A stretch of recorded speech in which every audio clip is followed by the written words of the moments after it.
Del Santo Evangelio según San Marcos. En aquel tiempo, cuando Jesús regresó en la barca al otro lado del lago, se quedó en la orilla y ahí se le reunió mucha gente. Entonces se acercó uno de los jefes de la sinagoga, llamado Jairo. Al ver a Jesús, se echó a sus pies y le suplicaba con insistencia: «Mi hija está agonizando, ven a imponerle las manos para que se cure y viva». Jesús se fue con él, y mucha gente lo seguía y lo apretujaba. Entre la gente había una mujer que padecía flujo de sangre desde hacía 12 años. Había sufrido mucho a manos de los médicos y había gastado en eso toda su fortuna. Pero en vez de mejorar, había empeorado. Oyó hablar de Jesús, vino y se le acercó por detrás entre la gente y le tocó el manto, pensando que, con solo tocarle el vestido, se curaría. Inmediatamente se le secó la fuente de su hemorragia y sintió en su cuerpo que estaba curada. Jesús notó al instante que una fuerza curativa había salido de él. Se volvió hacia la gente y les preguntó: «¿Quién ha tocado mi manto?». Sus discípulos le contestaron: «¿Estás viendo cómo te empuja la gente y todavía preguntas: ¿quién me ha tocado?». Pero usted seguía mirando alrededor para descubrir quién había sido. Entonces se acercó la mujer, asustada y temblorosa. Al comprender lo que había pasado, se postró a sus pies y le confesó la verdad. Jesús la tranquilizó, diciendo: «Hija, tu fe te ha curado.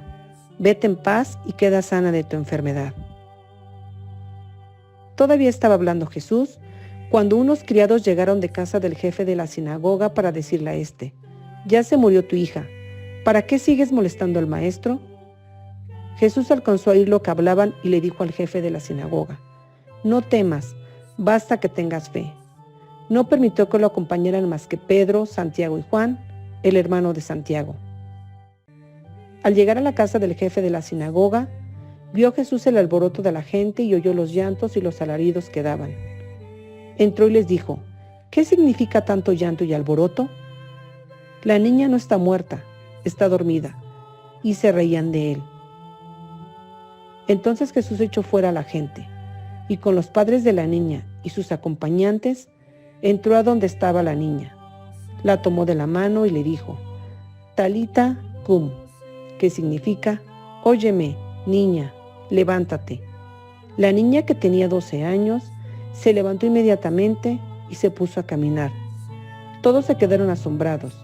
Jesús les ordenó severamente que no le dijeran a nadie y les mandó que le dieran de comer a la niña. Palabra del Señor.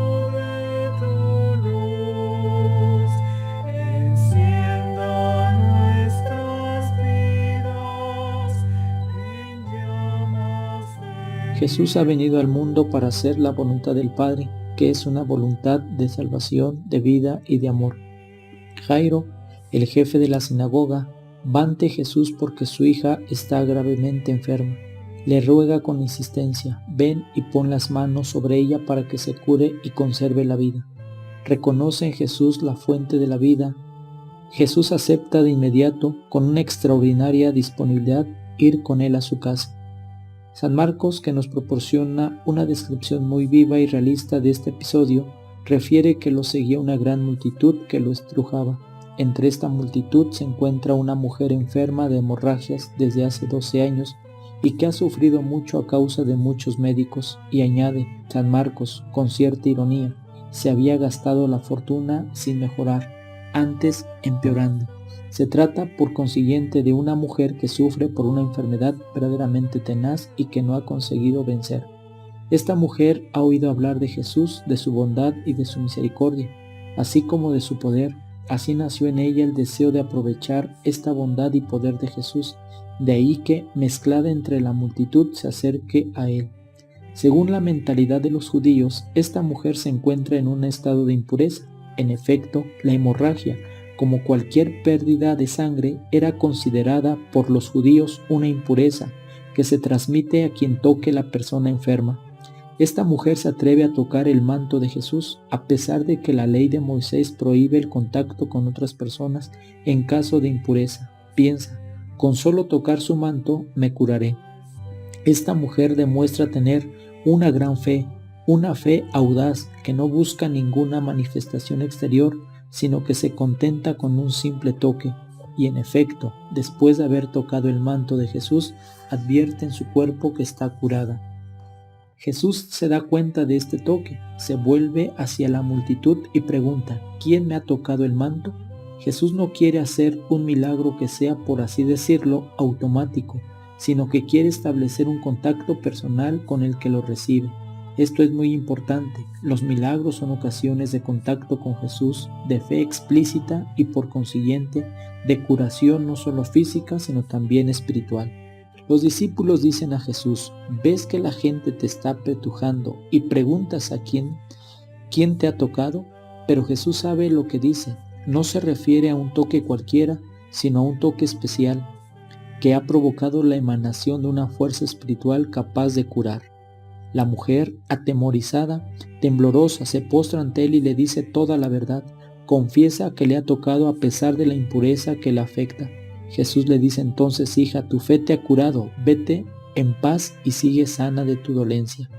Jesús establece de este modo un contacto personal con esta mujer, confirma su fe y el efecto positivo de la misma y hace que se marche en paz con la alegría profunda de haber tenido un contacto con Jesús y por consiguiente de estar curada no solo desde el punto de vista físico sino también desde el espiritual.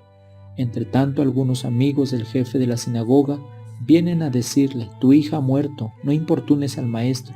Jairo le había pedido a Jesús la curación de su hija, ahora ya no hace falta pedirla. La gente piensa que si la muchacha ha muerto, Jesús ya no puede hacer nada. Él, en cambio, está seguro de que podrá intervenir y solo le pide a Jairo que tenga fe. No temas, basta que tengas fe.